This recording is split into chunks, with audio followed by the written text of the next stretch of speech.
की उन्होंने शपथ ली है। तो बताते चले, अंता के उपचुनाव जो हुए हैं और उसमें प्रमोद जैन भाया ने जीत दर्ज की थी और कांग्रेस से ही जीत दर्ज हुई थी। बीजेपी को उन्होंने हराया, निर्दलीय प्रत्याशी नरेश मीणा को भी हराया और अब जाके उन्होंने शपथ ग्रहण किया है। दोनों तस्वीरें इस समय आपके सामने ही हैं जब उन्होंने गोपनीयता की शपथ ली अपने पद की। और इस लिहाज से 2008 से परम सीमन के बाद अंता के 5वीं बार चुनाव हुआ और 4थी बार इन्होंने शपथ ली है। शपथ लेता हूं कि मैं विधि द्वारा राजस्थान विधानसभा में विधायक की शपथ ले चुके हैं। किस तरह से देखते हैं ये काफी खुशी का इजहार हो रहा है और जनता ने मेरे को जो मैं के अनुरूप जनहित के कार्य करके और उनकी भावनाओं का सम्मान करूंगा। सब काफी आरोप प्रत्यारोप के बावजूद आपने कहा कि जनता ने जवाब दिया, अब जनता की आवाज को, किसानों की आवाज को और मजबूती को।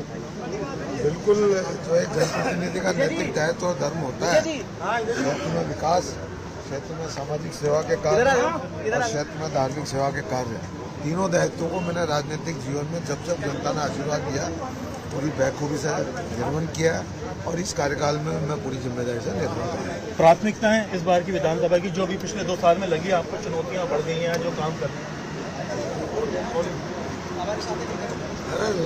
कुछ प्राथमिकता बताएंगे? अजय बेटा मुझे कर लो।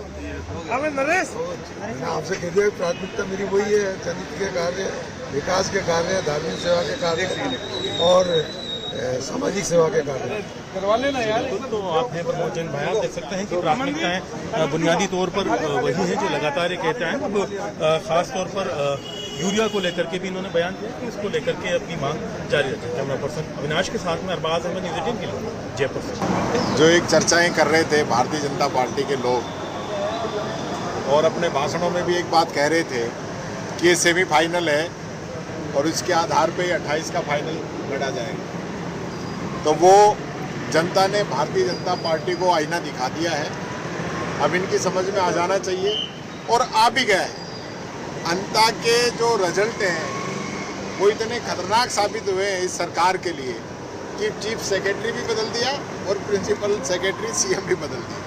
ये आप समझ सकते हैं कि कितना एक परिणाम क्या क्या चेंज करा सकते हैं। और अभी तो इनका मंत्रिमंडल और बदला जाएगा। 2 साल से ये लोग जनता को खून के आंसू रुला रहे हैं। न किसान के हैं, न युवा के हैं, न मजदूर के हैं, न आम पब्लिक के हैं। कानून व्यवस्था चौपट हुई पड़ी है, किसान रो रहा है तो कोई सुनने वाला नहीं।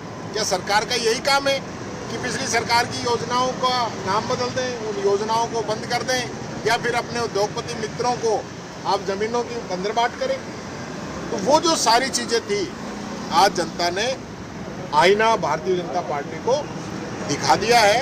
और आने वाले टाइम में भी ये जिस प्रकार से SIR जो करा रहे हैं, ये इनकी पंचायती राज और नगर निकाय के जो चुनाव हैं उनकी हार से बचने के लिए करा रहे हैं।